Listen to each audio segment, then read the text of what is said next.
बिस्मिल्लाहिर्रहमानिर्रहीम। एक मरतबा फिर क्रिकेट दीवानगी के साथ बासिफ जब्बार आपकी खिदमत में हाजिर है। And along side me is एमन अनवर, पाकिस्तान वुमेन टीम्स की माय नाज खिलाड़ी। और वर्ल्ड T20 2024 पूरे जोरों शोर के साथ जारी है इस वक्त वेस्ट इंडीज़ और यूएसए में। और आज सुबह होने वाले मैच में अफगानिस्तान की टीम ने युगांडा को 125 रन से शिकस्त दी। फजल हक फारूकी ने एक 5 विकेट हॉल अपने नाम किया, जबकि रहमानुल्लाह गुरबाज और इब्राहिम जादरान ने 70 रन की शानदार इनिंग्स खेली और यूं एक बहुत बड़ी फतह अफगानिस्तान ने अपने नाम की। एवन कैसा मैच रहा सुबह का, और इस तरीके ये जो ग्रुप ऑफ डेथ हम बात कर रहे थे अफगानिस्तान का है, कितना बड़ा बूस्ट मिला अफगानिस्तान को इस विन से? ऑब्वियसली काफ़ी बड़ी विन है, क्योंकि पहला मैच जो आपने जीतना होता है वो बहुत इंपॉर्टेंट होता है। उससे आपके मैच की टोन सेट होती है, आप एक इंप्रेशन लेकर आते हैं अपना इस बड़े इवेंट के अंदर। एंड आई वाज एक्सपेक्टिंग कि युगांडा थोड़ा सा अच्छा शो पुट ऑन करेगी, क्योंकि युगांडा ऐसी टीम है जिसने जिम्बाब्वे को वर्ल्ड T20 में क्वालिफाई करने नहीं दिया था इससे पहले। तो बहुत ज़बरदस्त उनकी तरफ से उम्मीदें थी, लेकिन वो उस तरह से नहीं उस पर उतर पाए। बट ऑब्वियसली फ़र्स्ट टाइम इतने बड़े इवेंट में वो खेल रहे हैं, उम्मीद है कि वो आगे इससे अच्छा करेंगे। लेकिन अफगानिस्तान को हमें बहुत ज़्यादा अप्रिशिएट करना चाहिए, जितनी अच्छी उनकी बॉलिंग रही है और गुरबाज की बैटिंग। इनफैक्ट इनकी जो रनिंग बिटवीन द विकेट थी वो भी आज की एक न्यूज़ थी कि they were running at 27 kilometre per hour. तो ये एक बहुत बड़ी न्यूज़ है। बिल्कुल, अफगानिस्तान ने बहुत बड़ा मैच जीता। एंड जैसा हम बार बार डिस्कस कर रहे थे कि ये ग्रुप जो है बहुत मुश्किल होने वाला है, बड़ी मुश्किल होगी। एक फेवरेट टीम या एक अच्छी टीम जो है वो हमें बाहर जाते हुए नजर आएगी। But after this win Afghanistan have further strengthen their chances. और पिछले चंद दिनों में हमने देखा कि हमें पहला सुपर ओवर भी देखने मिला इस वर्ल्ड T20 का। And questions were raised on the pitch of New York, जिसमें पहली मर्तबा मैच हुआ और श्रीलंकन टीम सिर्फ 77 रन पर ढेर हो गई। और फिर साउथ अफ्रीका को भी चेस करने में 16 कुछ ओवर्स लग गए और उनके भी 4 आउट हुए। So are you worried about the pitch of New York कि ये किस तरीके की पिच थी और ये T20 के लिए सूटेबल थी या नहीं? आई वुड से it was a horrible pitch, और ये थोड़ा सा मेरे ख्याल में थोड़ी सी लैकिंग है यहाँ पे इस पिच को प्रिपेयर करने में। देखें, जो ड्रॉप इन विकेट्स होती हैं उसमें थोड़ा सा ऐसा अनइवन बाउंस हम एक्सपेक्ट करते हैं, लेकिन यहाँ पे बहुत ज़्यादा था, क्योंकि अगर आप फुल एंड बॉल आपकी एकदम से उठ जाएगी तो प्लेयर्स ऑलरेडी बैकफुट पे चले जाएंगे। तो हमने देखा कि किस तरह से श्रीलंका की बैटिंग ने स्ट्रगल की। फिर इतने कम टोटल को चेस करने जब जा रही थी साउथ अफ्रीका, उनको भी बहुत डिफिकल्ट हुई। तो मैं ये नहीं कह रही कि इस पर सीमर्स का बॉल ही डिफिकल्ट है, लेकिन जब स्पिनर्स आए उनका भी अनइवन बाउंस था। ब्रेक इतना ज़्यादा नहीं था, लेकिन उस अनइवन बाउंस में बहुत ज़्यादा उनके लिए वरी की बात थी बैटर्स के लिए, और वो उसको इतना अच्छा खेल नहीं पाए। तो इतनी अच्छी विकेट नहीं थी। लेकिन न्यूयॉर्क पे एक और मैच हुआ था, बांग्लादेश का और इंडिया का वार्म अप मैच था। वो मैच 185 रन उसमें हुए थे, तो वो भी सेम ग्राउंड था, तो वो विकेट बेहतर थी। तो लेट्स होप कि पाकिस्तान और इंडिया का जब मैच होता है तो हमें कौन सी विकेट मिलती है। But do you feel it's an unfair advantage for once again, जैसे हमने पिछले शोज में ही बात की, इंडिया के जब मैचेस होते हैं तो पिचेस कंपैरेटिवली हमें बेहतर नजर आती हैं, बाकी टीम्स के लिए मुश्किलात हैं। So do you feel this will have an impact in the game of Pakistan and India? Well, if they get the same pitch, I think it would be benefit for Pakistan, as we got good seam bowling, और हमारे पास जो batters हैं वो technically strong है। और यही चीज़ India के लिए भी जाती है। अगर मैं बात करूँ ऐसी टीम्स की जिनके पास हिटर्स हैं, उनके लिए इस तरह की विकेट्स थोड़ी सी स्ट्रगलिंग होती है, लेकिन पाकिस्तान इंडिया के लिए I think it would be a good contest. But are you trying to imply that कि पाकिस्तान टीम में हिटर्स कम है हमारे पास?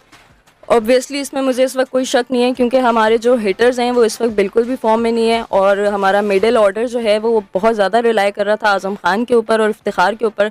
Iftikhar is a proper batsman, लेकिन हम उनको उस नंबर पे भेजने लग गए जहाँ पे उनसे सिर्फ हिटिंग ही करवाई जा सकती है। तो आई वुड से कि हम बहुत ज़्यादा स्ट्रगल कर रहे हैं अगर पावर की बात है, लेकिन अगर हमें टेक्निकली चेस करना होगा या टारगेट देने होंगे, वहाँ पर हम अच्छे रहेंगे। पावर की आपने बात की तो हम बात ज़रूर मोहम्मद हारिस की करेंगे। आज राशिद लतीफ़ का ये बयान आया कि वो मोहम्मद हारिस को इस टीम में देखना चाहते थे। And even he mentioned the name of Salman Ali Agha, and it was not only Rashid Latif but हमारे आयन बिशप ने भी यही स्टेटमेंट दिया। हम डिस्कशन कंटिन्यू करेंगे। आप अगर डिस्कशन का हिस्सा बनना चाहते हैं so please call us on 03398107107 and at 1111107।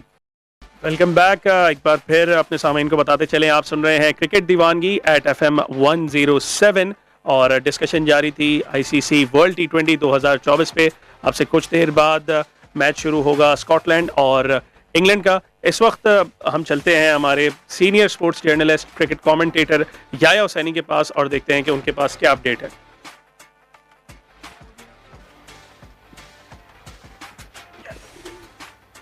याया, क्या अपडेट है आपके पास?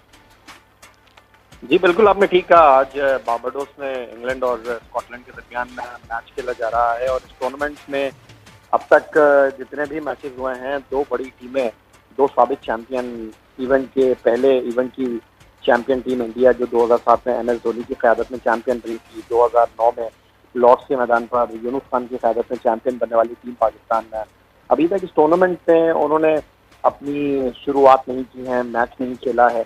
लेकिन अगर बारबाडोस में बिल्कुल स्कॉटलैंड और इंग्लैंड के मैच के लिए वेन्यू मुकम्मल तौर पर तैयार है, तो डैलिस में पाकिस्तान और अमेरिका के मैच से पहले जो पाकिस्तान टीम को प्रैक्टिस का मौका मिलने वाला था वो गुज़िश्ता रोज मिल नहीं सका डैलिस में होने वाली तेज बारिश की वजह से, और पाकिस्तान टीम जो है वो प्रैक्टिस नहीं कर सकी। बहुत शुक्रिया याया। बिल्कुल ग्रैंड परेड स्टेडियम में पाकिस्तान टीम को तैयारी करनी थी, लेकिन वहाँ बड़ी लिमिटेड अपॉर्चुनिटीज़ थी और वहाँ पे उनकी ट्रेनिंग जो है वो बहुत ज़्यादा मुतासिर हुई। बैटर्स को जो है वो इंडोर ट्रेनिंग करनी पड़ी, जबकि बॉलर्स को जो है वो आउटडोर ट्रेनिंग का मौका मिला।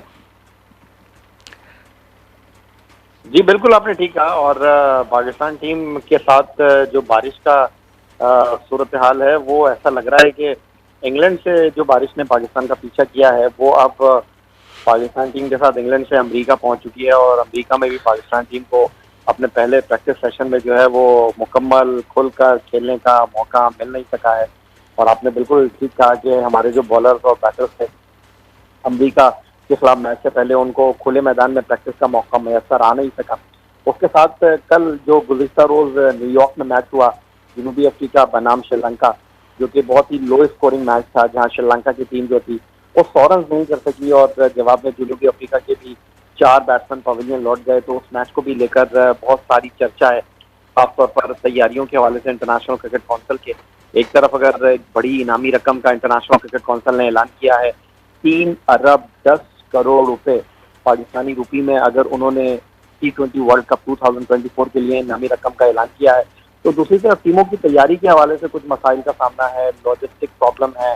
श्रीलंका की टीम हो गई, दीगर टीमें हो गई, या तो उनकी फ्लाइट डिले हो रही है या उनको मुकम्मल तौर पर प्रैक्टिस करने का जो टाइम शेड्यूल दिया गया है वहाँ उनकी प्रैक्टिस के इंतजाम मुकम्मल नहीं है। फिर अभी ये सारी चीज़ें सॉर्ट आउट हो ही नहीं थी कि जनूबी अफ्रीका और श्रीलंका के मैच को लेकर बड़ा चर्चा है कि भाई क्या उनकी पिच के ऊपर मैच खिला दिया गया, कैसी पिच के ऊपर मैच खिला दिया गया, यहाँ छक्के और चौके नहीं लग रहे। याद रहे ये वही मैदान है जहाँ पाकिस्तान और भारत की क्रिकेट टीमों को 9 जून को एक दूसरे का सामना करना है।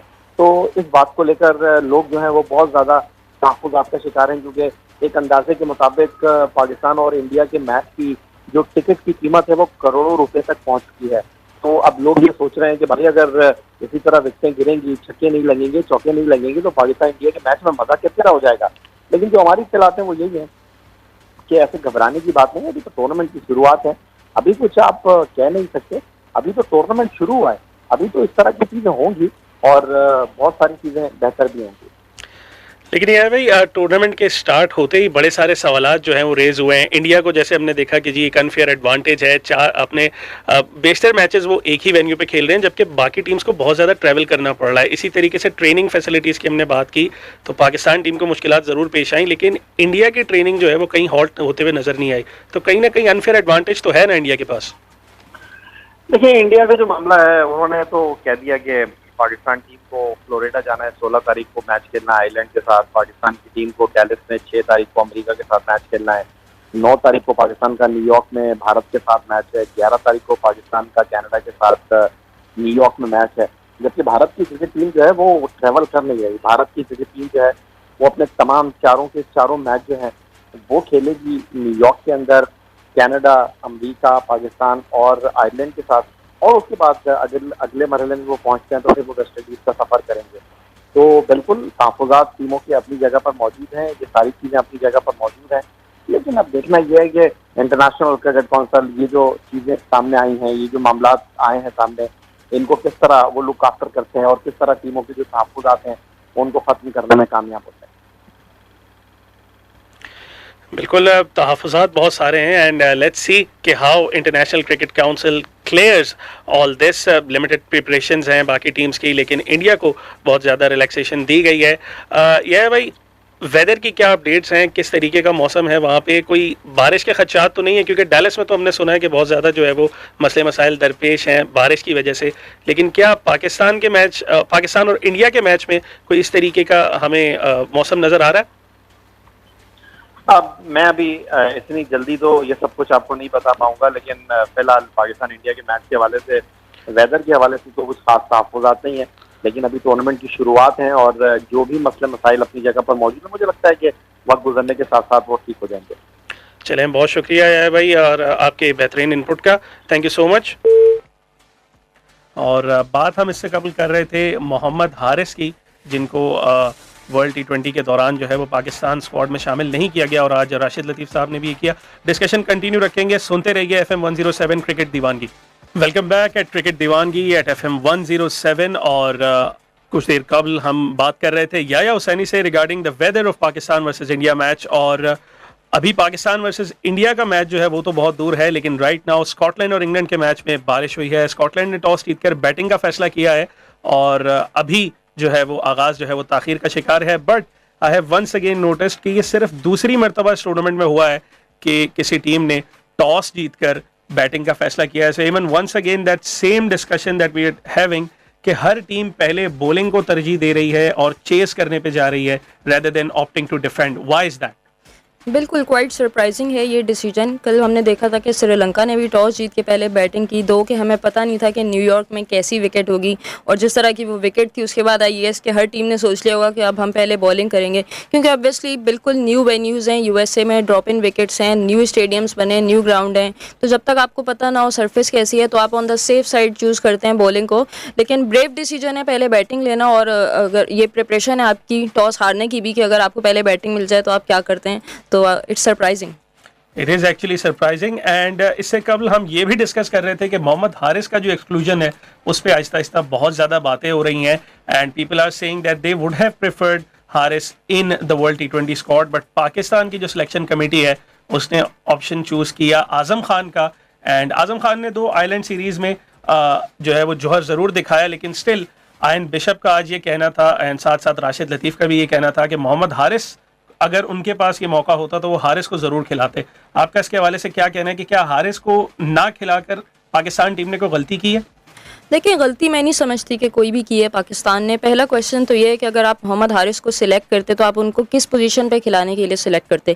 क्या आप उनको मिडिल ऑर्डर में खिलाते या फिर आप उनको टॉप ऑर्डर में देखते, जहाँ पे ऑलरेडी हमारे पास मोहम्मद रिजवान मौजूद हैं, बाबर आजम मौजूद हैं, फ़खर जमान मौजूद हैं, जो कि ओपनर हैं, लेकिन हमारी टीम की रिक्वायरमेंट की वजह से उनको नंबर 4 पे खेलना पड़ रहा है, तो बहुत मुश्किल था। और अगर मैं हारिस की बात करूँ तो ही इज़ सुपर टैलेंटेड, लेकिन द प्रॉब्लम इज़ कि हमने अभी PSL में देखा कि वो 1 डाउन पोजीशन पे खेल रहे थे, कंसेक्यूटिव उनको मैचेस मिले हैं, लेकिन वो चांसेस को अवेल नहीं कर सके।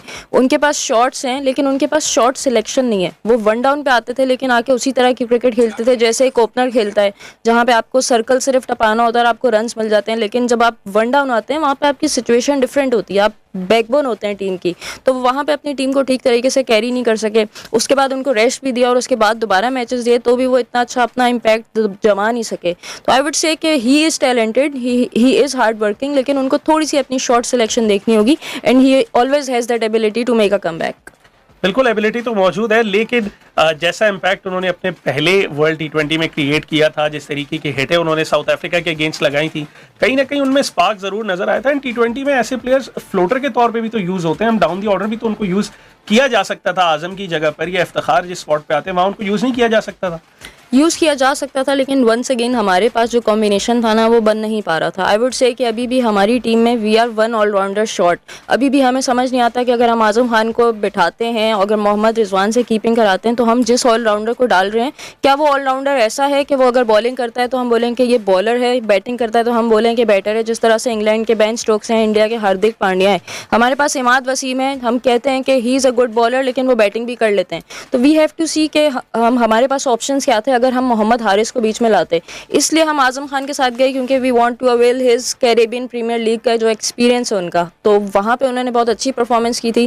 तो हमने थोड़ा सा ये एक तरीके से चांस लिया है कि शायद वो अगर मिडिल ऑर्डर में क्लिक कर गए या लोअर ऑर्डर में क्लिक कर गए, उनकी 3 बॉलों पे 10 रन, 3 बॉलों पे 15 रन हमारे लिए बहुत वैल्यूएबल होंगे। बट CPL एक्सपीरियंस की बात हुई है तो यकीनन एक और प्लेयर जो आजम की तरह ही CPL में काफ़ी एक्सपीरियंस रखते हैं वो साइम अयूब हैं, जो अपनी CPL टीम को टाइटल जिताने में भी कामयाब रहे थे। Although I do not advocate his addition, but what do you think कि क्या हमें फिर से रिजवान और बाबर की ओपनिंग पेयर को तोड़कर साइम अयूब को एक्सपीरियंस की बेसिस पे ओपन करने देना चाहिए? लेकिन जब हमने उसको सिलेक्ट किया था तो हमने इस बिलीव के साथ किया था कि ये हमें रन्स करके देगा, तो जब हमने सिलेक्ट कर लिया तो I think we should continue with him. We have to bring his form back by playing him into the matches. Though कि वो आयरलैंड में इतना अच्छा परफॉर्म नहीं कर सके, but he has got that ability और उन्होंने PSL में बहुत अच्छी परफॉर्मेंस दी थी. लेकिन once again it's a world cup और बड़ा डिफरेंट होता है एक्सपेरिमेंट करना, but we can do this in our group matches क्योंकि वहाँ पे हमारे पास वीक टीम्स हैं, तो हम बिल्कुल ट्राई कर सकते हैं. And Saim Ayub has got that talent and ability और वो इंशाल्लाह ज़रूर करेंगे अगर उनको मौका दिया तो. यू फील दैट कि वो वीक टीम्स हैं, लेकिन अभी जिस तरह हमने USA को परफॉर्म करते देखा है, मेरे अंदर वो खौफ अब भी मौजूद है USA से हारने का, या इवन अगर वो मैच क्लोज भी जाता है तो नेट रन रेट कहीं ना कहीं पाकिस्तान के लिए फिर बहुत ज़्यादा जो है ना वो आगे क्रूशल होगा. But if you add Saim to the mix तो फिर आप रिजवान को 3 पे लेके जाएंगे या बाबर को 3 पे रखेंगे? डेफिनेटली बाबर आजम नंबर 3 पे जाएंगे और वो खुश भी हैं. और मोहम्मद रिजवान हमें ओपनिंग में बहुत ज़बरदस्त करके दे रहे हैं. जब हमने उनको नंबर 3 पे देखा था तो उनसे उस तरह से परफॉर्म नहीं हुआ था, तो हम अपनी टीम का कॉम्बिनेशन बिल्कुल इस तरह ख़राब ना करें तो अच्छा है. बल्कि बाबर आजम हमारे लिए ज़बरदस्त है नंबर 3 पे, और जिस तरह से वो कंटिन्यू करते हैं, मैंने कहा ना वन डाउन एक बैकबोन होती है, तो बाबर आजम का जब रोल यही रहता है ना कि उन्होंने एंकर रोल प्ले करना है और वो अपनी वही सबलाइम शॉट्स खेलते हैं, पावर यूज़ किए बगैर वो इतनी ज़बरदस्त बाउंड्रीज क्रिएट करते हैं, तो इससे अच्छी क्या बात होगी पाकिस्तान टीम के लिए. And on this difficult pitches मेरा ख्याल है बाबर की टेक्निक जो है उसकी हमें बहुत ज़्यादा ज़रूरत है, रेदर देन कोई हमें हार्ड हिटर चाहिए हो. जाइएगा नहीं, सुनते रहिएगा cricket Deewangi at FM 107. Welcome back at cricket Deewangi FM 107. Karachi की आवाज़ आपके साथ मौजूद है. मैं हूँ बासिफ जब्बार और मैं हूँ एमन अनवर. और बात हो रही थी वर्ल्ड T20 2024 पर, जिसके मैच इंग्लैंड और स्कॉटलैंड के दरमियान इस वक्त मैच जो है वो थोड़ा सा ताखीर का शिकार है ड्यू टू द रेन. और इवन आज जो है वो प्राइज मनी अनाउंस हुई है $2.45 million for the winning team, और बहुत बड़ा इंसेंटिव है. इससे कबल इतनी बड़ी प्राइज मनी हमने नहीं देखी. 20 टीमें शिरकत कर रही हैं और बहुत बड़ी प्राइज मनी है. बीइंग अ प्लेयर कितना मोटिवेटिंग फैक्टर होता है इस चीज़ का कि यार इतना बड़ा प्राइज हमें मिल सकता है अगर हम जीते. बहुत ज़्यादा मोटिवेटिंग है और आई वुड से कि एक बहुत ज़बरदस्त स्टेप है ICC की तरफ से कि प्राइज़ मनी को उन्होंने इतना ज़्यादा रेज़ किया है. आई वुड से कि 100% रेज़ किया है. तो आई वुड से कि मैंने ये भी खबर सुनी थी कि पहले जो है जब वर्ल्ड कप हुआ करते थे तो उस वक्त प्राइज़ मनी जो कंट्री जिधर हो रही होती थी उस हिसाब से होती थी.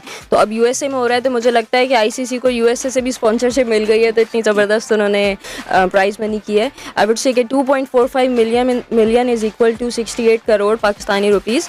तो एक हेफ्टी अमाउंट है. ये एक तरह से हम सोचें कि हमने ये पैसे हासिल करने हैं वर्ल्ड कप जीत के, लेकिन ज़्यादा खुशी टीम को यही होगी कि वो वर्ल्ड कप जीत जाए. ये एक तरह का इंसेंटिव है, लेकिन आपकी जो ट्रॉफी की जो वैल्यू है ना वो बहुत ज़्यादा है, वो इस प्राइज मनी से भी बहुत ज़्यादा है, और आपकी जो मुल्क का नाम होगा उससे उसकी असल वैल्यू है. से बिल्कुल एग्जैक्टली. अगर आप ICC के आर्टिकल्स भी इस हवाले से पढ़ें तो वो पहले प्राइज मनी ज़रूर मेंशन करते हैं, बट साथ ये मेंशन करते हैं along with the trophy, because trophy की वैल्यू जो है वो भी इसके साथ इंक्लूडेड है. ओवरऑल ये प्राइज मनी का जो पूल है वो $11.25 मिलियन का है, और रनर अप टीम जो है वो उन्हें भी $1.28 मिलियन मिलेंगे. इसके साथ साथ पाकिस्तान टीम के लिए सऊदी अरब से भी ऑफर है कि अगर वो वर्ल्ड T20 जीतते हैं तो नेक्स्ट ईयर हज पे they could be the royal guest. ये बात कंफर्म की थी सऊदी एम्बेसडर ने. सो पाकिस्तान टीम के लिए काफ़ी ज़्यादा इंसेंटिव्स अनाउंस हुए हैं अगर वो जीतते हैं. एंड आई एम श्योर कि अगर वो जीतने के मजीद करीब आए या जीत गए तो मजीद इंसेंटिव्स आते जाएंगे. बिल्कुल, इंसेंटिव्स आर मोस्ट वेलकम, और ये बहुत बड़ा इवेंट है. इससे पहले हमने देखा था कि पाकिस्तान टीम जब चैंपियंस ट्रॉफी जीती थी 2017 में, तो हर प्लेयर को 1-1 करोड़ रुपए उस वक्त अनाउंस किए गए थे और उनको मिले थे, वो जीते थे. तो उनको ये एक्सपीरियंस है कि जीतने का मज़ा क्या होता है. सरफराज की क़यादत में वो मैच हुआ था और बहुत ज़बरदस्त टीम थी. लेकिन उस वक्त की अगर मैं बात करूँ तो उस वक्त हमारी टीम जब उस टूर्नामेंट में गई थी तो हम 8 नंबर पर हमारी पोजीशन थी. तो हमने उसको जिस तरह से जीता था, टीम अप होकर जीता था. अगर हम अभी भी इसी तरह से कोशिश करें, अपनी टीम को साथ लेके चलें, हमारे पास ऐसी कैपेबिलिटी है कि हमारे बॉलर ज़बरदस्त हैं, बैटर ज़बरदस्त हैं, मिडिल ऑर्डर थोड़ा सा लैग कर रहा है लेकिन उनमें कैपेबिलिटी ज़रूर मौजूद है, तो हम इंशाल्लाह ज़रूर जीतेंगे. और फिर हमारी नज़र होनी चाहिए इस इंसेंटिव के ऊपर. बिल्कुल, इंसेंटिव पे नज़र होनी चाहिए. And whenever Pakistan goes as the underdog तो हमारे पास चांसेस ज़्यादा बेहतर होते हैं as compare to being the favourites of the event. और यहाँ भी अभी थोड़े हालात हमारे नाजुक रहे हैं रिसेंट सीरीज़ में. सो आई होप कि हम going in the event as the underdogs हम इस इवेंट को जीत सकें. मूविंग ऑन, अभी मैं कुछ देर कबल एक स्टेटमेंट पढ़ रहा था महीश ठीकशाना का, और बारहा हम बात तो करते रहे हैं कि किस तरीके से कुछ टीम्स को जो है वो बड़ी मुश्किलात का सामना है जबकि कुछ टीम्स को बड़ी रिलैक्सेशन मिली है. ठीकशाना जो कि श्रीलंकन प्लेयर हैं, उन्होंने क्लियरली कहा है कि मैं उन टीम्स का नाम नहीं लेना चाहता जिनको फेवर दी गई, but it is unfair with teams like Sri Lanka कि उनको हर मैच के बाद ट्रैवल करना पड़ रहा है at different venue, end of course उनका होटल और स्टेडियम के दरमियान जो फासला है वो भी लगभग 1.5 घंटे का है, सो बहुत ज़्यादा ट्रैवल है। Even I am once again asking you this question because you are a player, कितना इम्पैक्ट करता है ये ट्रैवल फटीग? आप बार बार एक शहर से दूसरे शहर जा रहे हैं, एक वेन्यू से दूसरे वेन्यू, एंड देन आपको होटल से इतना दूर अगर ट्रैवल करना पड़े तो आपकी प्रिपरेशंस किस हद तक मुतासर होती है? देखिए यूजुअली जब हमारे इंटरनेशनल इवेंट्स होते हैं, लाइक बायलैटरल सीरीज़ भी हो गई या T20 हो गया, तो जो इवेंट ऑर्गेनाइजर्स होते हैं उनकी पूरी कोशिश ये होती है कि जो कंट्री आ रही हैं वो हमारे तमाम शहरों को विज़िट करें ताकि उनकी ऑडियंस को ज़्यादा से ज़्यादा क्रिकेट देखने को मिले। तो बीइंग अ प्लेयर मैं इस चीज़ को एंजॉय करती हूँ, लेकिन इसकी भी लाइक अगर आपका विद इन ग्राउंड का और होटल का डिस्टेंस बहुत ज़्यादा है तो ये थोड़ा सा हेक्टिक होता है। लेकिन जितना अच्छा प्रोटोकॉल आपको दिया जाता है उसमें आप बिल्कुल थकते नहीं हैं, क्योंकि आपकी बिल्कुल बिजनेस क्लास में ट्रैवलिंग हो रही होती है और बेस्ट से बेस्ट आपको फ़्लाइट दी जा रही होती है।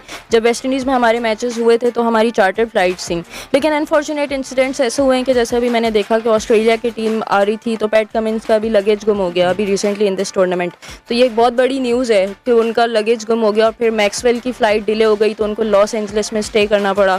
तो ये ऐसे इवेंट्स हैं जो आपके कंट्रोल से बाहर हैं। आई होप कि आईसीसी ने हर एफर्ट यहाँ पे अपनी पुट इन की होगी, बट वंस अगेन कभी कभी ऐसी चीज़ें हो जाती हैं। बट वी नो कि श्रीलंकन जो हैं वो किसको पॉइंट आउट कर रहे हैं, डेफिनेटली वो इंडिया को कर रहे हैं, क्योंकि India is the only team who is playing 4 consecutive matches in New York stadium. तो this is pretty biased, but we would say कि हमें जो सिचुएशन मिली है हमने उसको कैसे खेलना है, थोड़ा हमें यहाँ पे मेंटली टफ होना होगा।